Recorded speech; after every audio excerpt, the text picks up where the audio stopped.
Hi, everyone. Welcome back to First Principles. Today we'd be speaking with Maryrose about building sales funnel. How are you doing? Good. Excellent. Great to be here. Awesome. Okay. Could you let's say introduce yourself for the context of this episode, please? Yeah, absolutely. Well, my name is Maryrose Ewing, and I am the CEO of the Ewing School, where we work with leaders and executives across the country to help them with their public speaking skills, right? So, how do you speak in front of a group? How do you use good communication and storytelling?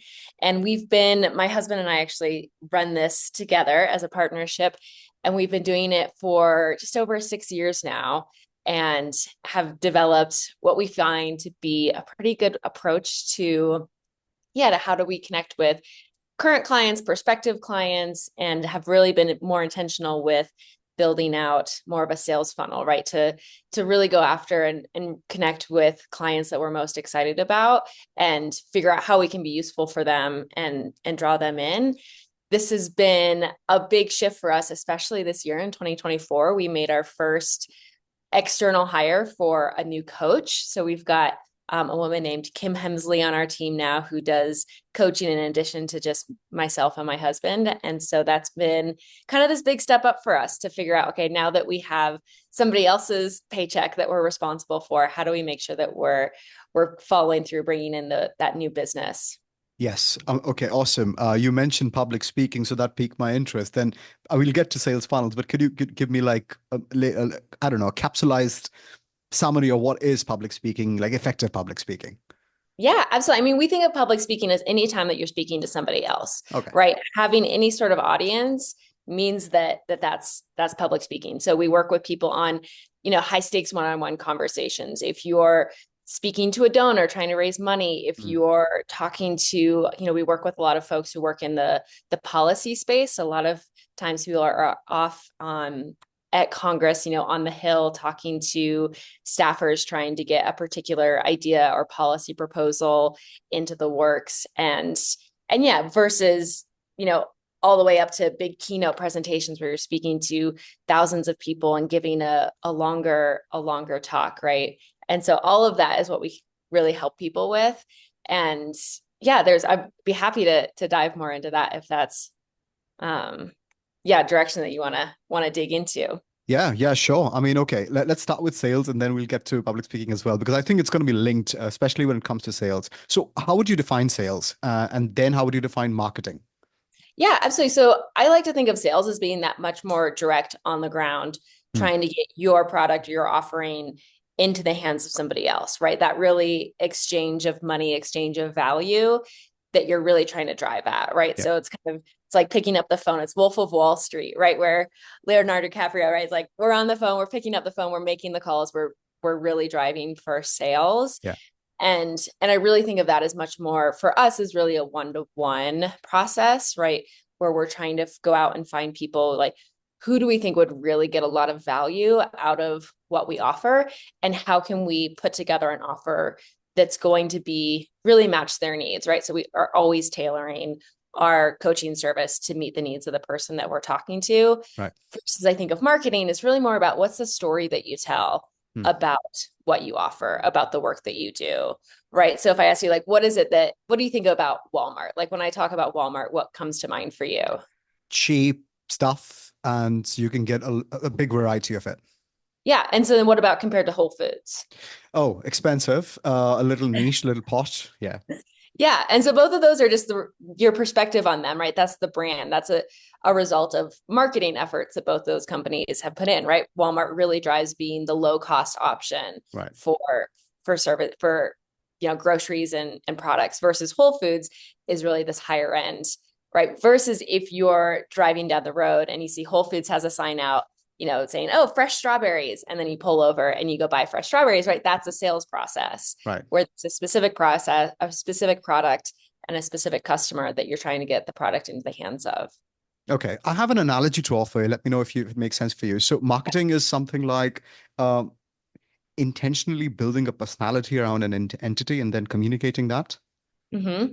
Okay. Yeah, I think so. A lot about brand, right? What is it that and brand being like, what is it that people say about you when Right. you're not in the room, right? And we don't actually get to say what our brand is. We can Yeah. try to influence it, but really at the end of the day, it's what do people think of you, Hmm. right? What do you think about Coke versus Pepsi, Walmart versus Whole Foods, right? What is it that people say? And we can try to change our brand. We can be intentional Hmm. with how we carry ourselves, with how we communicate to influence that brand. But yeah, it's really the story that other people have in their head about who you are and what Yeah. you do.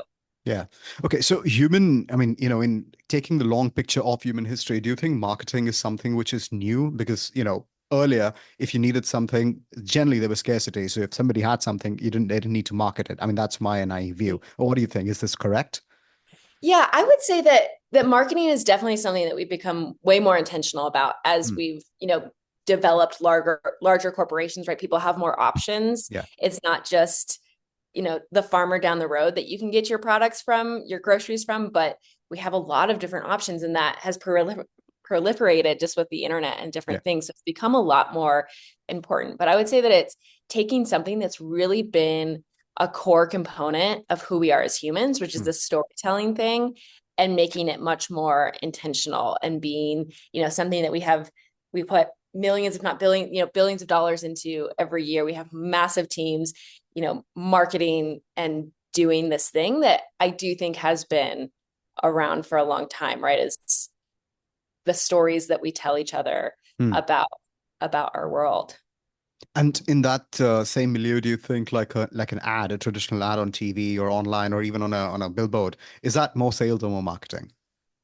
I would think of that as sales, probably, depending on what it is, right? Hmm. You could have a billboard that's just like just has the Coca-Cola brand on it, and that's it. And you're not necessarily being told to, okay, pull over and go buy a Coke right now, Yeah. but it might put that idea in your head, right? Versus, yeah, if there is something, right?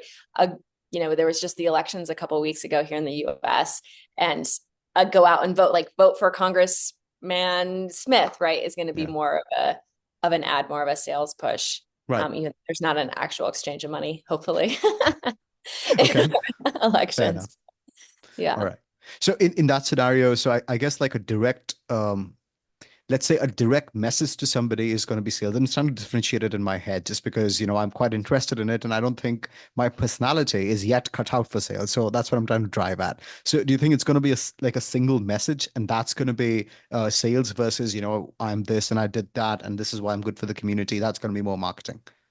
That's how I would think of it. Yeah. Right. And I think for anybody, right, thinking like what is the most useful way for you to think about it, right? We don't Hmm. have to get too wrapped up into, okay, is this actually sales? Is this actually marketing? Hmm. If you're just trying to drive, okay, I want to bring in more clients, I want to Yeah. reach more people, what's the most useful way for you to think about that and to approach that? That's Right. going to be connecting with other people and really building a relationship, Right. right, being one of the key things. I think all most effective sales is really built on that, a relationship with the people who you're trying to reach. Right. Ultimately, that's what it comes down to. Okay. Okay. Understood.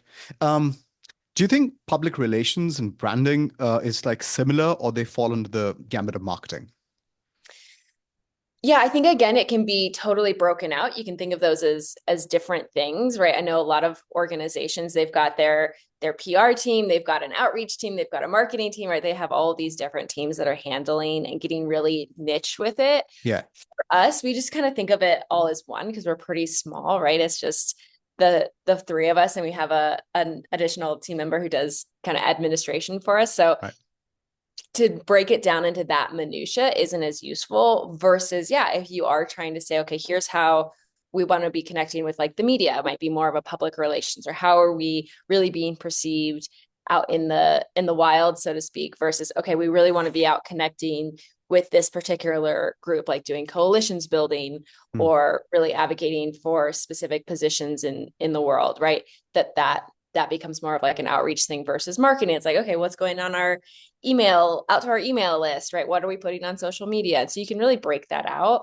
But I would say that, yeah, for a lot of purposes, those are kind of different sides of the same coin. Right, right. Depending on your size and your scope and how many hats you're wearing. Okay. So when you mentioned Wolf of Wall Street, I think of a particular personality type that's very good at that kind of sales. Now, is that a correct assessment? Do you think anybody with the right training would be able to be an efficient salesman or salesperson? Or yeah.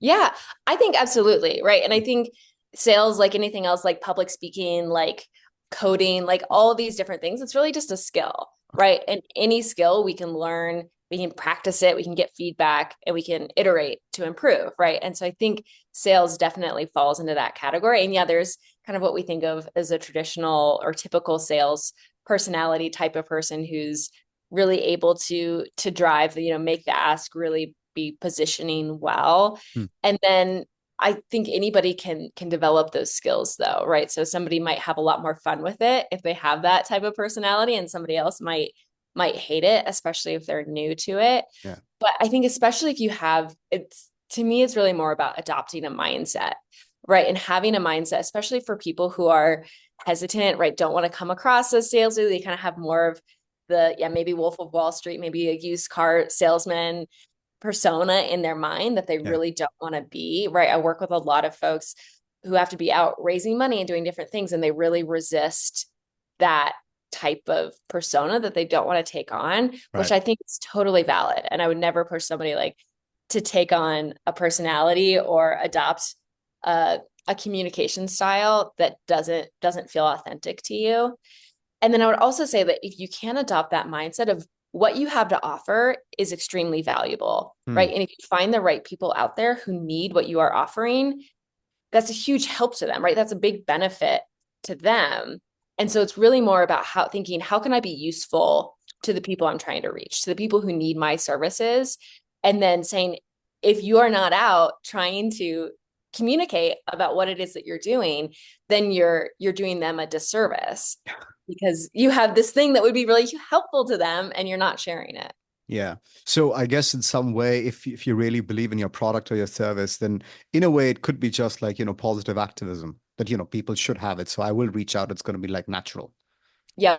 Yeah, absolutely. And again, not feeling like you're just sharing the value and how this thing can help somebody, rather than feeling like you've got to, say, oh, well, it's 10% off or something like that, like can feel a little bit cheesy or devaluing. Yeah. But to really focus on saying, here's how I think this could be useful. And if not, no worries. Right. And being able to disconnect yourself a little bit from the outcome and just, share potential value with somebody. I want to take a little detour and just talk about the small businesses, and especially like one-person companies or like small partnerships. What are the unique challenges they face, in the whole process? Yeah, absolutely. First thing that comes to mind is that you're both trying to promote your business and do the sales, and then also do the execution of the business, right? And so there's definitely a balance and a trade-off with that, depending on, okay, how much like client work or work do you have to do to actually, execute on the current contracts you have or the current sales that you're doing, versus saying, okay, how much time are you going out and actually, marketing and promoting this? So in our business, right, we think of this as, okay, do we have 80% workload? Okay, so we're doing 20% sales, or do we have 20% workload, so we're doing 80% sales, and really balancing that. I would say another big challenge that just anybody is going to struggle with, but is this curse of knowledge that we talk about, right? Which is that exactly what it is you do in your head, and you're so well versed in it, right? Yeah, you're just totally in the weeds. Yeah, that it's hard for you to remember what is it like for somebody who doesn't have all the information, all of the knowledge that you have. Yeah, and it can be really challenging to take that kind of third party view to say, okay, how would I really communicate this to somebody who's totally new to it, who doesn't know what this is. Right. And so there's that factor part of it. And then there's also this other part of it where we don't always totally understand what is it that people value about what you offer, right? Like, what is that really people get out of it? So it can sometimes be really difficult, especially if you're doing it solo, right? If you don't have somebody else to bounce ideas off of to really help you get that perspective. You only have your perspective that you're working off of. And so that's where it's really useful to talk to people who have worked with you in the past, right? And say, okay, like really trying to dig in of like, how did this change things for you? Right. After you used our product or used our service, what was different, right? What did your life look like that was so useful, that was so valuable, and trying to capture that and use it to share with other people, new clients. Right, right. If somebody's just starting out, though, let's say they just launch some kind of a service, what would you advise? And of course, I know it's going to be one-on-one. It's going to be very different on an individual basis. But like generally, if you can generalize, what's going to be like your, I don't know, top 5 pieces of advice for them? Yeah. If you're just getting started launching. Yeah. Yeah, I would say, I mean, number one is to start with the people that you know, right? And so thinking, we've built out, many different lists of, okay, who are all the people who we just know from work, from friends, from family, right? And sharing it out with them, right? That's kind of the typical like family and friends approach to sharing things out, right? And then from there, you can even start to say, okay, who do you know, right? Kind of building out that network list. Yeah. And then trying to think of like, okay, what are ways that you can start to get people to experience your product or what it is that you offer, right? So, little ways that you can provide that, right? You kind of do that, it seems probably a bit through your podcast, right? We're just putting something out into the world, sharing a little bit about what it is that you do in a way that can be valuable for people and help them start to learn about what it is that you're doing. And then just providing people more and more steps, right? And this gets into the funnel, right? Of like, how do we just continue to provide people stepping stones to engage more and more with you and what you're doing, right? Yeah, yeah. Could you give me like a traditional definition of a funnel that they teach in business schools and wherever in any kind of sales seminars? Yeah, absolutely. I mean, if you just Google like sales funnel and go to Google Images, it'll just pop up and you'll be like, oh, okay, that makes a lot of sense. But right, if you just think of a typical funnel where, that you put oil in your car with, right? And we've just got this Y at the top and then it gets narrower as it goes down. Yeah. And it's really thinking about who are you reaching out to and who can see or experience what you're providing, right? So I would think of, typically at the top of a funnel, you have maybe followers on Twitter or, various social media. Podcasts is another great way. We're at the top of the funnel where a lot of people could see what it is that you're putting out there, but you don't see that, right? It's kind of this one-way thing of you don't really know who's listening to your podcast. You don't really know who's seeing your tweets or your LinkedIn post or whatever it is. And then as you get further closer in, there's fewer people who are experiencing what you're putting out there, but they're more engaged, right? And you have a closer relationship with them, right? So somebody might listen to your podcast and then sign up for your Substack or your email list, right? And so now all of a sudden you have visibility into who that is, and you have this direct relationship with them, even though it's very tenuous, right? Very, very small relationship, but it exists, right? There's this connection. And then from that, you could say, okay, now let's join. So one thing that we like to do is like an office hours, right? Where it's open to anybody, join a Zoom call and let's talk about public speaking. Let's talk about communication and your messaging and maybe even get kind of some hot seat to practice a little bit. Yeah. Right. And that can be open to anybody. And now all of a sudden we've gone from, okay, I have your email to now, okay, we've been face to face. Right. And you're taking that next step. And again, fewer people are showing up to the office hours than are on your email list, but you're kind of getting closer and building that relationship. And then from there, right, you can say, okay, now sign up for our like paid mastermind program or sign up for one-on-one coaching, right?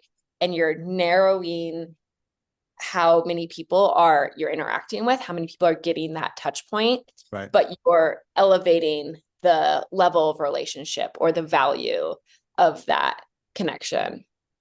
Are there any industry standard sort of benchmarks of the number of people you need to have if you want to hit like a specific goal? So let's say for like a small partnership or a 2-person, 1-person business, they want to hit, let's say, $15,000 a month. Now, how many people would you need to reach out at the top of the funnel? And, are there any heuristics available? Yeah, I mean, it really depends on like, what is it? How much is your offering priced at, right? If you have a specific revenue goal for a month, it's okay. Are we selling 15,000 $1 items? Are we selling, 3 $5,000 items? And then from there, right, I would say that for us, so if we've got, for instance, in 2025, we're running a mastermind program for leaders to build their communication skills, right? And it's a 10-month program priced at $3,000 a month. And we figure to get 8 people into that, we want to reach out to probably like 100 people, and not just at one touch point, but getting them to see it a few different times. Right. And especially, and I would say that list of 100 people that I have in my head right now, they've all experienced, like they've all met us before, right? There's nobody on that list that's a total stranger. Right. And so that's already a warm connection. If we were trying to get 8 strangers in, maybe I would be wanting to reach out to close to like 500 people or something. Okay. Right. Especially if we're just exchanging emails back and forth. Right. And how do you do market segmentation here? Because you said $3,000 a month, so I'm assuming that they'll have to be, people of means of certain kind at least. Yeah, and it's $3,000 is for a total 10-month program. Oh, okay. Sorry, but yeah, I mean, definitely knowing who your product is for and having that, right? We think of like the value-based marketing there of like, what is it that this person is going to ultimately get out of what you offer, right? So for us working with a leader, like an executive, and building their public speaking skills, like that's a skill that's going to stay with them if they invest, if they did say, okay, do 6 or 12 months of coaching with us, that's a skill that they're going to continue to have the rest of their career. Right.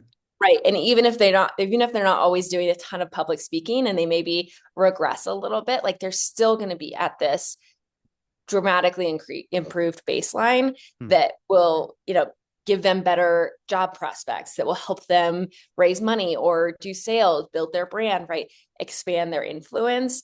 And so to say, yeah, that's, $15,000 worth of coaching over the course of that person's career, you definitely see how that will pay off, right? That just in terms of their trajectory, right? And the compounding value of that. Right. Okay.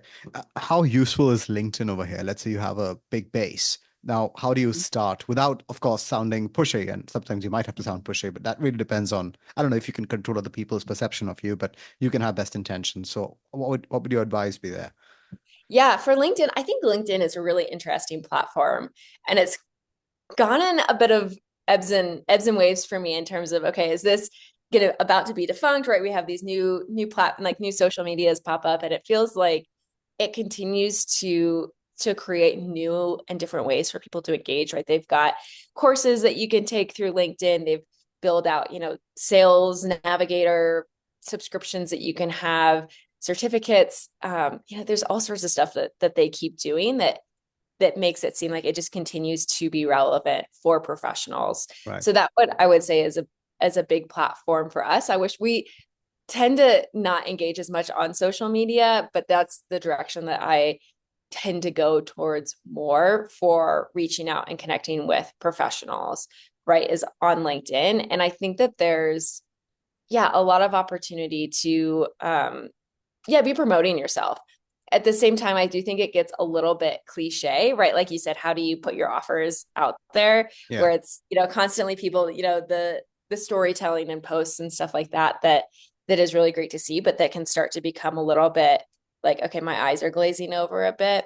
I think that the most useful that I find LinkedIn to be is less on promoting myself and putting, posting about different programs that we're running or, pushing people to subscribe to something, but more so on the network, right? So if I'm, looking at, okay, I would love to work with this organization, let me see, okay, who's on their staff list.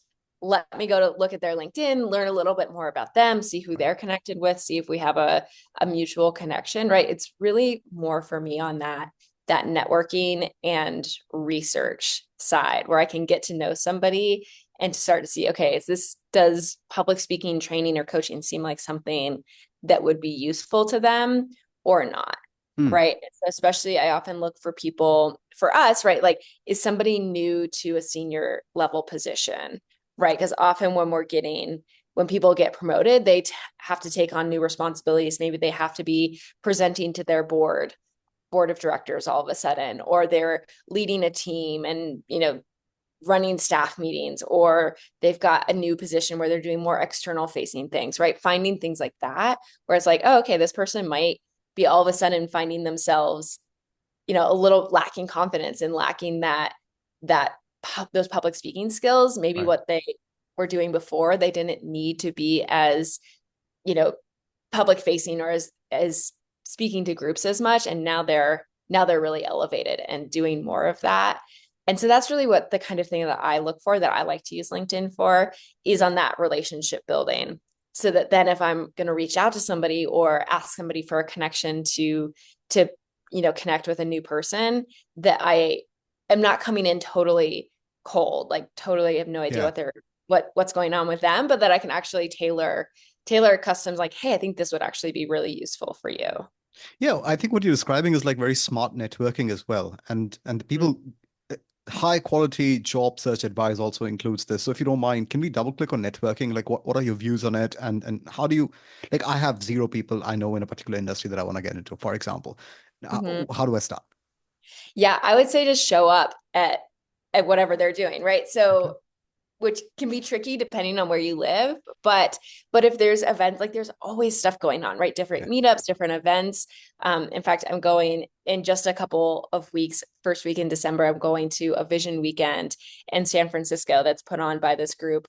And it's, a lot of different folks will be there, Hmm. and it's just genuinely an area and a community that I've been following for a while now. And I'm finally saying, okay, I'm going to push myself and actually show up Yeah. to a place where I don't know anybody, just because I'm interested in what they're doing. And I think that there's a potential opportunity for that those people might be interested in building their communication skills, and they might not have uh, an offer or a service, folks that they know where they can actually go to build their skills, right? Because a lot of what we've found working with different organizations is that when you're working with somebody on communication where they actually also know about the work that you're doing, they're not coming in, totally not knowing anything, that can be really useful, right? And so that would be where I'd push you, is if you're saying, okay, there's this community out there, and I think that what I have might be really valuable for them, Hmm. to just say, take a step to like really push yourself to go out and meet and being genuinely interested, right? Again, with sales, with marketing, with this stuff, if you're coming from a place where you're desperate for somebody to buy something from you, it's going to be really hard to Yeah. get, unless they're desperate to buy the thing, which isn't always the case, right? Yeah. And so just really coming and really, again, adopting that mindset of being curious, right? And I know that that's a big thing for you, right? How can you just be curious about what these people are doing, what is going well for them, what are challenges that they're facing, and how can you potentially be of service? Just the marketing and the research effort, do you think that sort of like iterates the way you do your practice, especially if you're like a service-oriented business, or that's going to be separate and marketing is going to be like a separate thing? Like, how does one affect the other?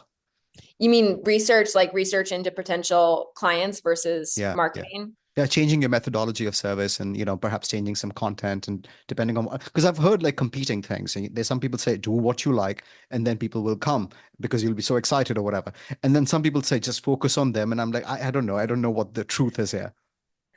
Yeah, so I mean, I think that there's a lot of truth to all of it, right? Okay. Honestly, and that's why a lot of it gets repeated so much. And Yeah. it's just about finding that balance, Hmm. right? So you need to be genuine in your curiosity and interested in what you're doing, right? If you're trying to put effort and develop content or a product in an area that you're not that excited about, Hmm. it's not going to go well, right?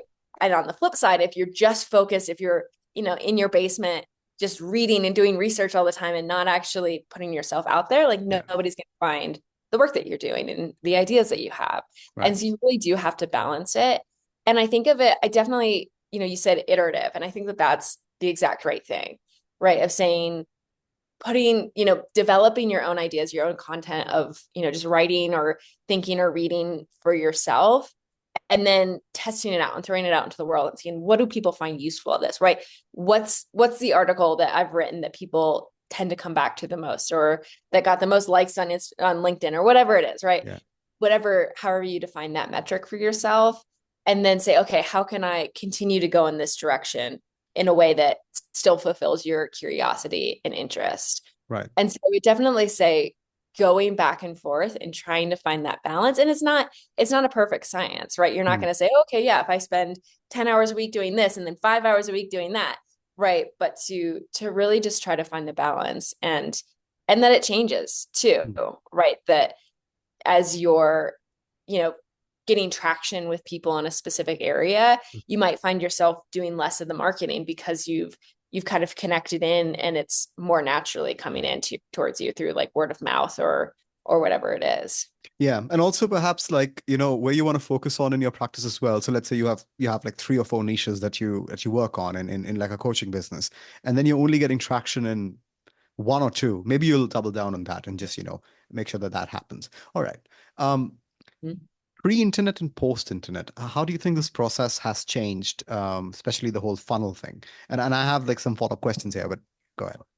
Yeah, I mean, the biggest thing is just the options Right. available to people, right? I think that especially if you're coming from a coaching business like we are, Hmm. people have there's so many different coaches out there, right? And it's almost become a little bit cliche, right? I see people sort of throwing shade on the coaching industry Yeah. because there's just a coach for everything now, and there's 1,000 of them for Yeah. each different area, which I think is actually incredible, right? Because I think that coaching is really powerful, right? I've been working with a business coach for 2 years now or something, Hmm. and it's been really powerful for our business, and so I think it's incredible, and yeah, but it definitely makes it hard to differentiate yourself, Yeah. right? In fact, it's funny, I was just as I was kind of preparing and looking through stuff for this conversation, I came across an article that we wrote a couple years ago, and it links to this guy who does some keynote presentations, and his header on his website is like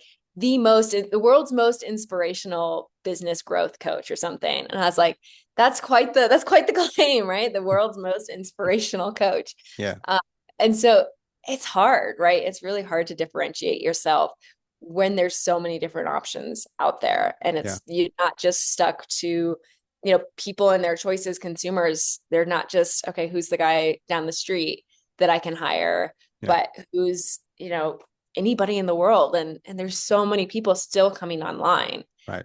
right? There's a lot of people in poorer parts of the world that are pretty soon are all going to be online, and we're going to have another billion, 2 billion people that are going to be out there and hustling and putting themselves out there. And so that makes it a huge difference. And then I also think that as it relates to the coaching industry, like I said, you can get a lot more niche, because while consumers have a lot more choices, all of a sudden, service providers have a lot more people that they can reach. Right.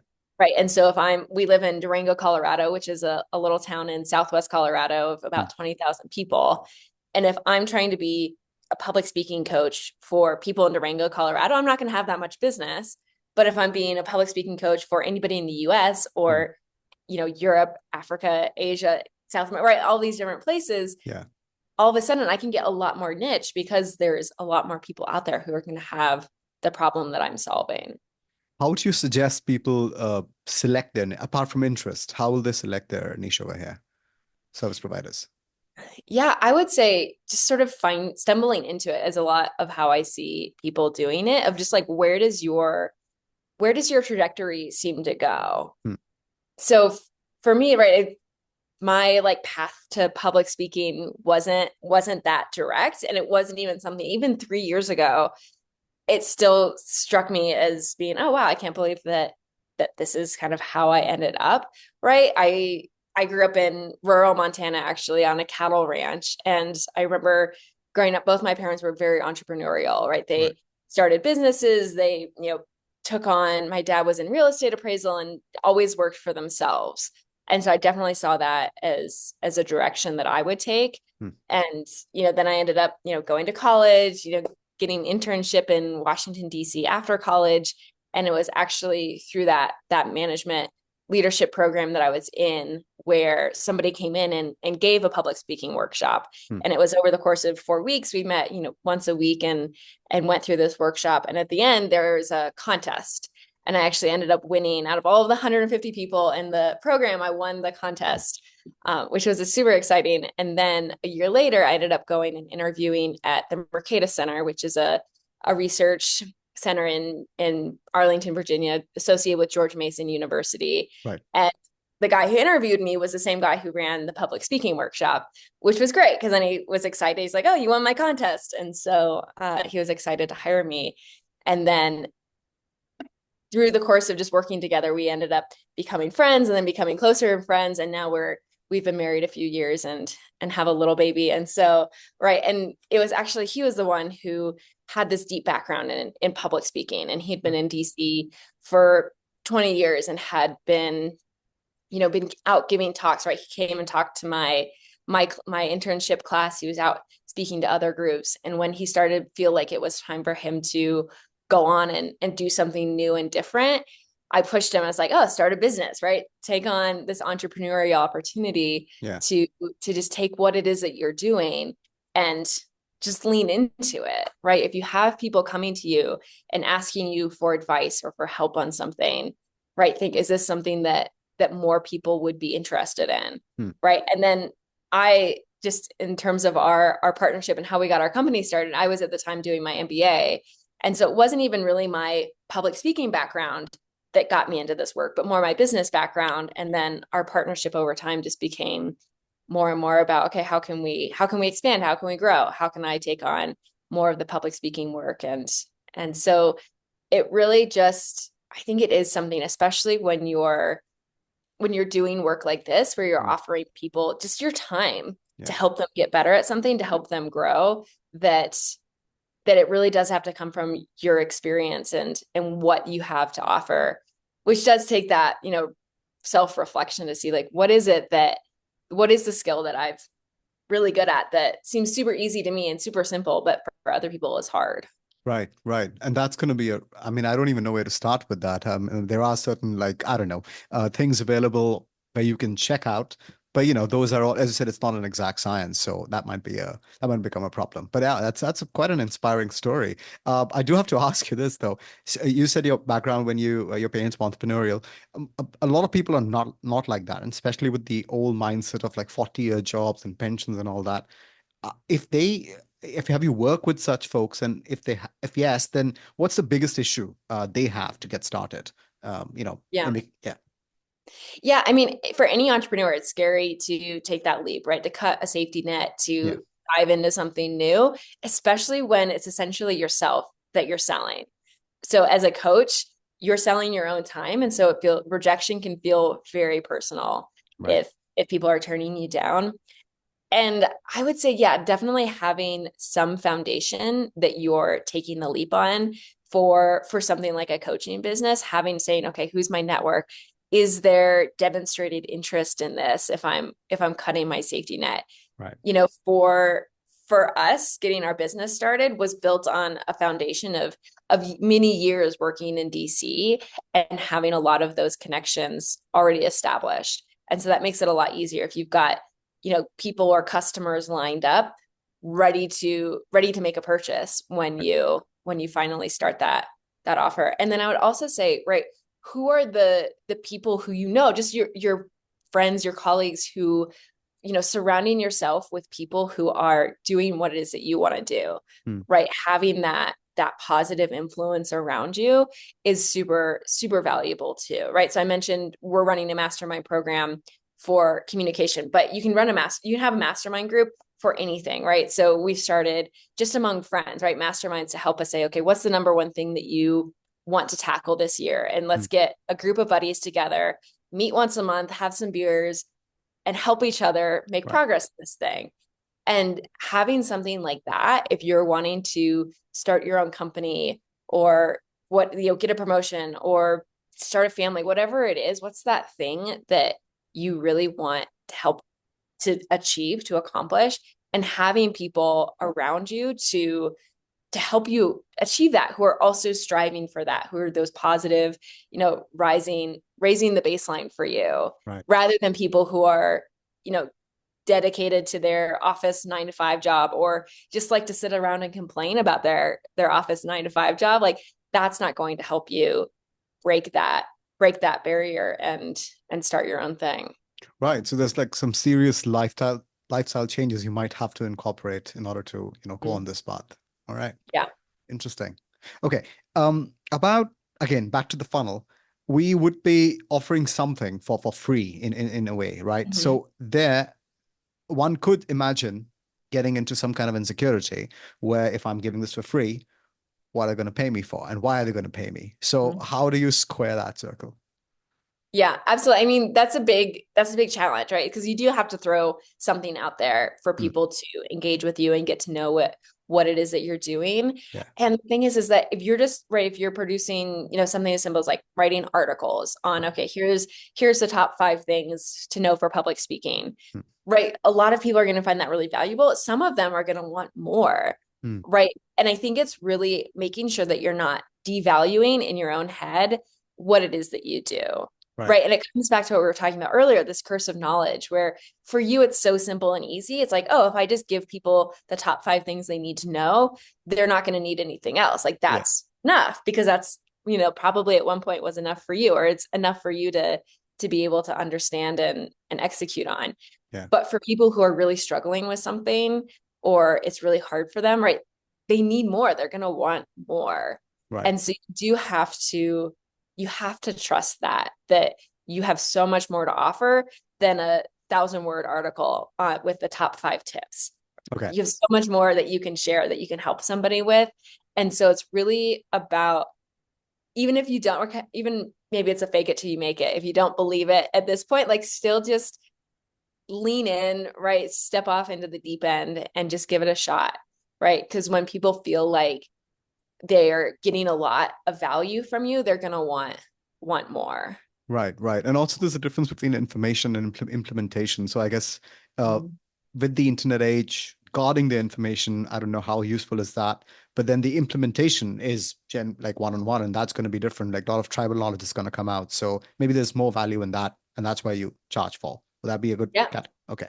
Yeah, absolutely. And I would also say it can be tempting as well, especially we've experienced this when we're experimenting with maybe a new offering or something, to be mindful of, is this something that you actually want people to pay you for?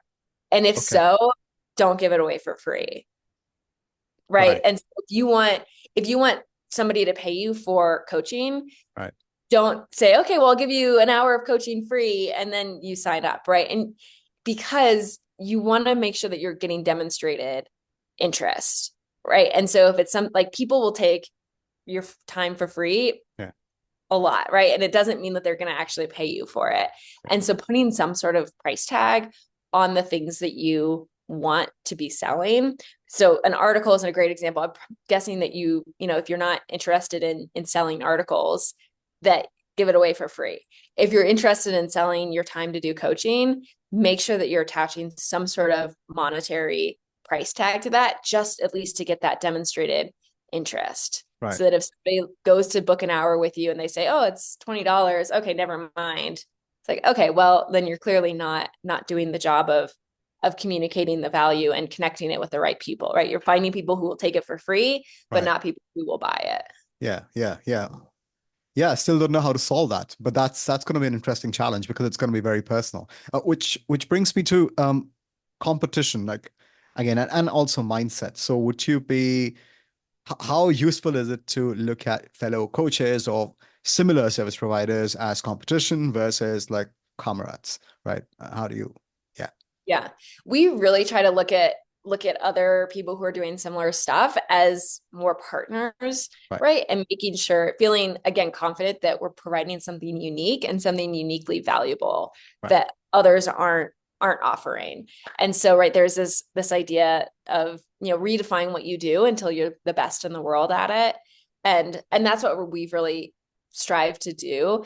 And so we say, yeah, if somebody wants, for instance, media training, like we'll do media training as it relates to storytelling and driving a single big idea and delivery of, confidence and eye contact and smiling and all these different things. Right. If you want somebody to really help you with very specific media technique and tactical things, so we've got another group that will often refer people to and say, yeah, go check these folks out, see what they think, what you think. Right.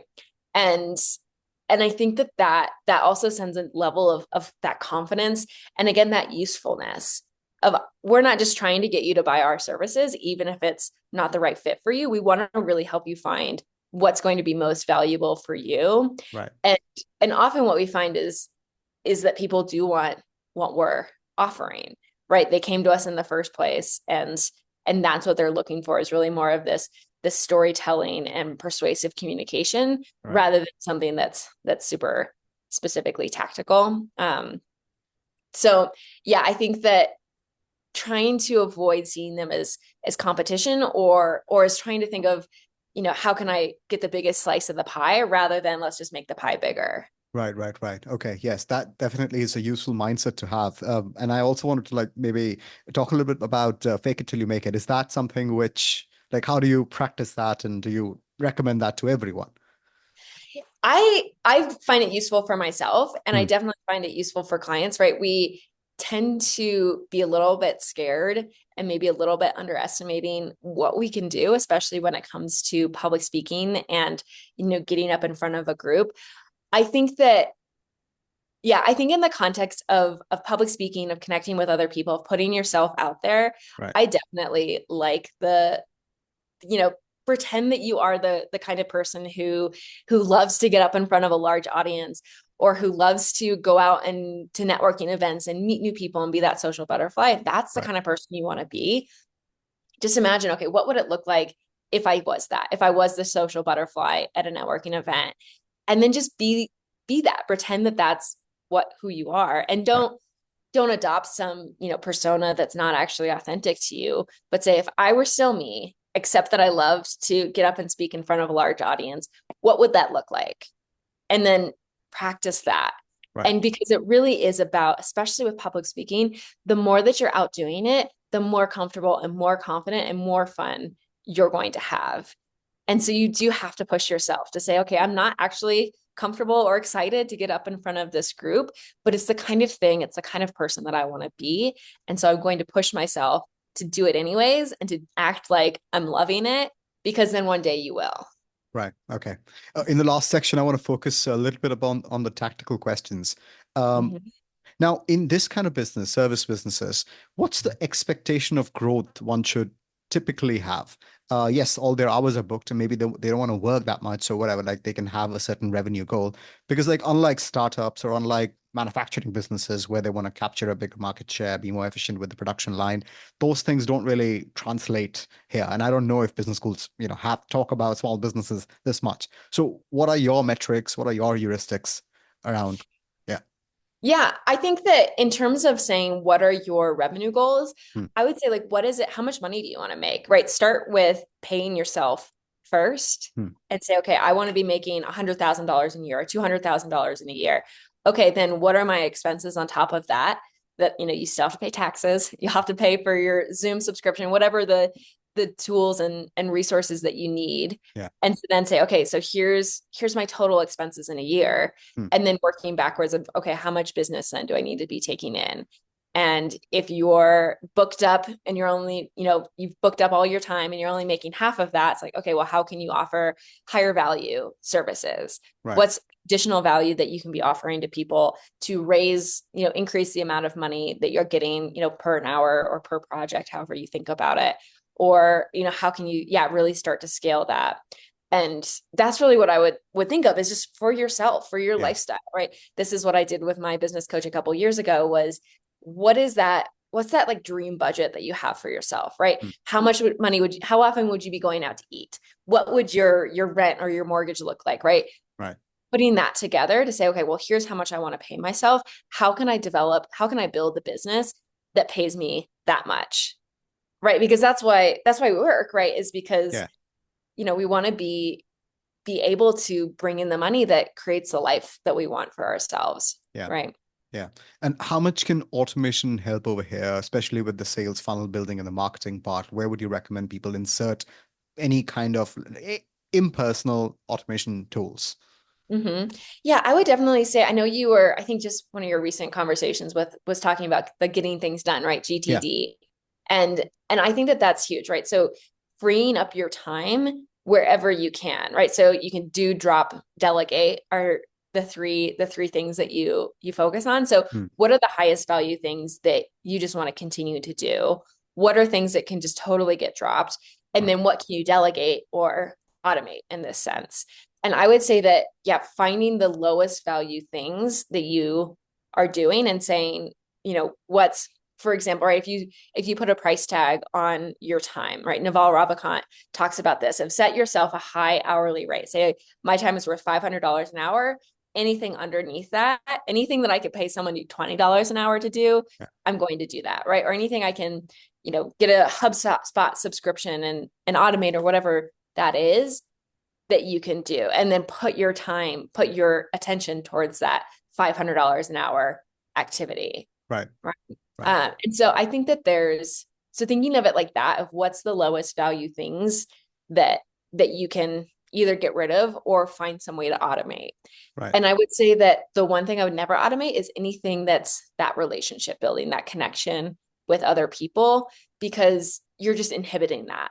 Because people know if they're getting an automated email, if they're getting, something that's going out to 1,000 people, and they know, and not that they're going to be upset about it, but They it's might going be. to maybe, but it will prevent them from being like, oh, I want to connect with this person more. I want to build a relationship. I want to lean in. They're going to be like, yeah, a bunch of people got this, so I don't really care. Right.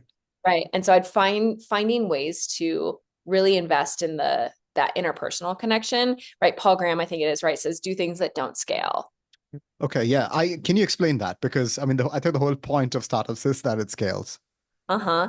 And the point is that you start off though, right? You're not starting at some sort of scaled business. Right. You're starting at the point where you're still trying to get traction. Hmm. And so doing things, right? So for instance, I had a client this year who achieved this massive life milestone. He swam the English Channel. Actually, it was incredible. Ah. And so we put a lot of, and it's just this small little thing, but I made him this coffee mug, and it was like, do big things, swim the English Channel, check mark, and then, something related to their mission and the work that they're doing. Right. And it's just this little thing. And I wouldn't be able to do this for 1,000 clients for all of their life milestones. But for this one person, it's like, yeah, I've got, a little bit of time that I can invest into sending this person a thoughtful gift to help mark their big achievement. And by doing that, now I've, I just did it because I had this fun creative idea and was really excited for him. And so wanted to do that for him. Yeah. And on the flip side, it has this benefit of like, yeah, it's helping build our relationship. It's helping, me build my brand with this executive. And then that can continue to, right, that guy might then, be more inclined to recommend us to other people who he knows, right? It starts to have these carry-on effects that can help you build your business. Right. And I would never do it if that was the only reason. That just, it doesn't have that much of a direct ROI, almost probably impossible to measure an ROI on something like that. Yeah.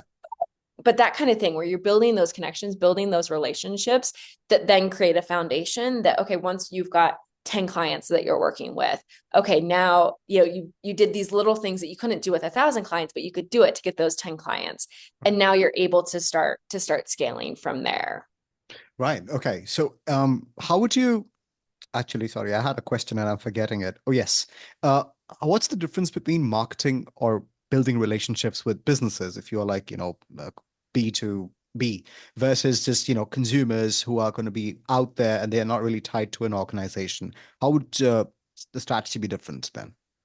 Yeah. So most of our business is B2B, almost essentially all of it, right? So Right. we really focus on connecting with organizations to help build their staff people, their spokespeople. Hmm. And we treat that the same that we treat, connecting with individuals, right? I don't think of it as how am I connecting with this large organization, but the people within that organization, Right. which also means that when it's happened that somebody leaves the organization or even gets fired or something, like we still really push to maintain our relationship with that person. Right. Right. We don't say, oh, well, you don't work for our client anymore, so we don't know you. Right. We really still think about how do we build relationships with individual people within an organization? Because you can't you don't have a relationship with an organization. Right. Organization is an entity on a tax form. It doesn't Yeah. actually exist in the real sense versus the people who work there. Right. And if the people who work there have a good relationship with you, they're going to find ways to continue to work with you. And so it's really, I see it as the same, like building relationships in B2B versus B2C is really the same. It's just, I would say that the offers and the ways that you're working with those people are going to be different. So people who are working with us in a more of a B2C context, right, we're providing them just a totally different product and offering than we do when we're working with organizations. Do you need to have some kind of let's say copy paste kind of offer that you can implement everywhere with just small modifications, or is it just totally different, like a full on consulting service where everything is going to be totally different? Like how do you navigate that? Yeah, for us, we have pretty set offerings that we do, right? So we have, when it comes to coaching, we've got one-on-one coaching, Hmm. and then we also do like cohort coaches where we'll work with a group, the same group of, 4 to 7 people over the course of 6 months. Right. Those are kind of our two bread and butter approaches that we use to work with clients. Hmm. But within that, we're really tailoring, right? And so we're saying, okay, what is it? What are the challenges that this particular person has? And how can we really make sure that we're framing our work and our proposal Hmm. around what they're doing? Right. And so, for example, we're just this afternoon, we were working on putting together a proposal for one-on-one coaching for someone who's new to an executive director position. And so he just took on running the entire organization.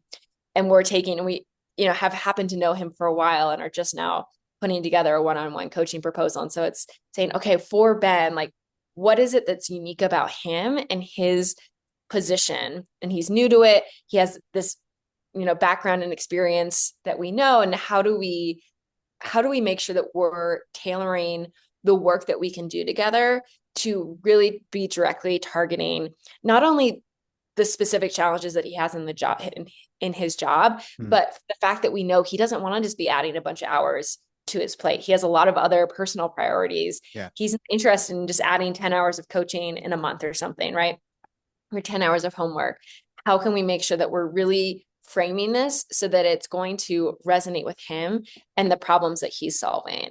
Right. And on the face of it or the logistics of it, it's like, okay, yeah, we're going to meet over Zoom. We're going to be, working on communications. We're going to be working on leadership, Hmm. but really making sure that we're framing and connecting with the individual problems that people are having. Right. Right. Right. Which brings me to what's your opinion on consulting calls where they're offered for free or something like that? Like, I've heard, various takes on it. What do you think? Yeah, in terms of let's do an hour Yeah. session and see what you think. We don't do anything like that. We definitely do like a discovery call where Yeah. it's okay, let's get together, talk through your problems, and we'll offer a lot of feedback, advice, solutions. We'll offer whatever we have. Like we're never withholding information or something like that. Like we Yeah. really push on, oh, hey, we've got this article that might be really useful for those. Like, oh, try this, this persuasive narrative template that you might really find useful. And we'll Right. really push that kind of thing. We refrain from doing, okay, let's do a one-on-one coaching session to see what you think, because we just think that it takes away from our time that we could be really giving to people who are ready to sign up and really invest and commit. I think that what we can, share with people and the connection that we can create from that discovery call, from our other engagements and proposal and things that we send over to people, Hmm. that I would expect to be enough to say like, okay, let's give it a shot. And then we will set up, okay, we're going to work together for 6 months or for 12 months, and we're going to commit to that, sign a contract, things like that. But if we always make sure that people know if like this isn't working, Hmm. we're, we'll just stop. Like at any given moment, if this doesn't seem, we get together for one session and you say, hey, this isn't for me, like we're not going to bill you, right? We're wanting to make sure if this isn't valuable for you, Right. we're not going to force you to, you signed on the dotted line, you have to pay us or something. Yeah. And so, but I do think getting that commitment from people, because otherwise it just takes away from people who are, right? You have limited time. You only have so much time and attention. And if you're putting all of your time and attention into people where the value just isn't there for them, if they're not going to get that ROI on your time and Yeah. other people are, that it's better to put your time into people who are going to see the clear value and are going to get that value out of it, rather than people who they might just be wasting their own time too, right? Yeah, and also it might not be great for them because it might end abruptly, and then they would not know how to close all the threads, which would starts off in the coaching. But in the discovery call, you're saying that there, even then, the value has to be given in some way or the other. You're not withholding any kind of resources, but then there is something which is offered separately within coaching, right? Is that going to be more hand holding, more implementation, more mindset work, or and in the discovery call, you're essentially directing them to different ways of looking at things and templates? Is that the distinction? Yeah, I think so, right? Right. In a discovery call, we'll definitely provide resources and links and ideas and feedback and all sorts of stuff.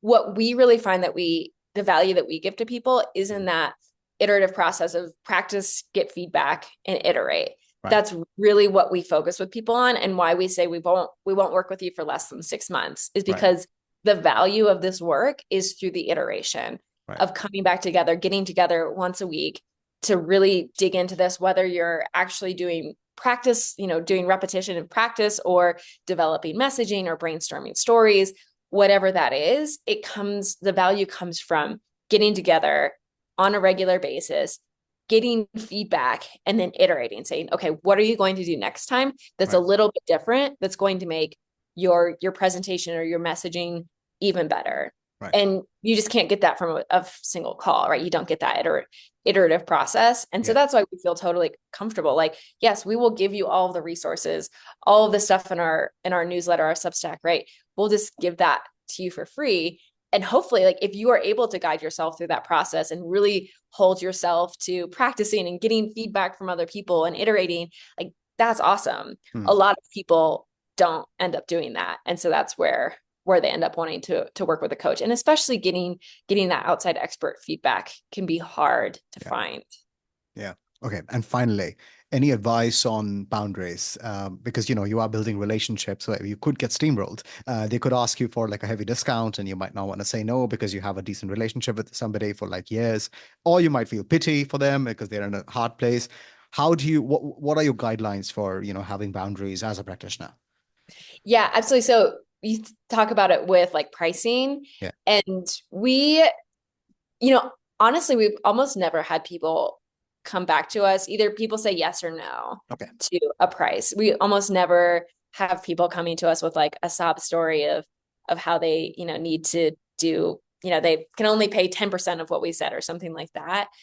And we'll definitely try to work with people though. And so it really is about, it comes down to just what feels good to us. Okay. Honestly, it's such a loosey goosey answer maybe, but No, it's but like, pretty precise, I think. Still. Yeah. yeah, but it's like, how much do we want to work with these people, right? What's the value to us? And do we think that we can, meet them at a point where they're more comfortable financially? So we have definitely reduced our rates for different people because it's like, we think that these people are doing really important work. Yeah. And we know that they're, maybe they're just getting started, or maybe they're going through particular funding challenges or something, and we're going to work with them anyway. And so I do think that that's okay to do. I Hmm. wouldn't do it every time. And I would make sure that if people are routinely coming back to you and wanting to pay less, like Yeah. to really look at, say, okay, am I framing this correctly? Am I, connecting with the right people? That Right. kind of, Right. yeah. Okay. Well, thank you very much for this. Do you have any parting thoughts, and where can people get in touch with you? Yeah, absolutely. So I'll share links with you. I know you've Yeah. got the show notes. Our way to get in touch with us, our Substack is Talking Big Ideas. And so that's a great place where we're sending out, regular emails and newsletters on different ideas around communication and philosophy and persuasion, leadership, sort of covering the gamut of, exciting ideas and how to talk about them. And then, yeah, I would say in terms of the one thing I would say to wrap this up and leave on, and for your listeners, is to think about what's the thing that in your life that if you were a little bit better at it, if you're 5 times better at it, would be totally transformational for you. Hmm. And to go out and find a coach on that thing. Right. So for me, a few years ago, it was money was a big problem. I couldn't, like, managing the finances of our of our business, setting pricing, things like that was this huge stressor. And so I went out and hired a money coach. And now all of the questions around our pricing and how do we, run our cash flow, all these different things are totally not a problem anymore. And so I'd say whether it's something to do with your professional career, whether it's something with your health, with your family, with your relationships, whatever it is, having a coach, having an interested party who's willing to talk with you and give you feedback and help you learn and grow in that area is hugely transformational. Right, right. Yeah. So I know what they have these thing about like they're poo-pooing coaching, but it is still pretty important. And that's why all teams, everybody has it. I totally agree. Mhm. Awesome. Okay. Well, thank you again. And just stick around 5 more minutes after we end the recording. Yeah. Thank you.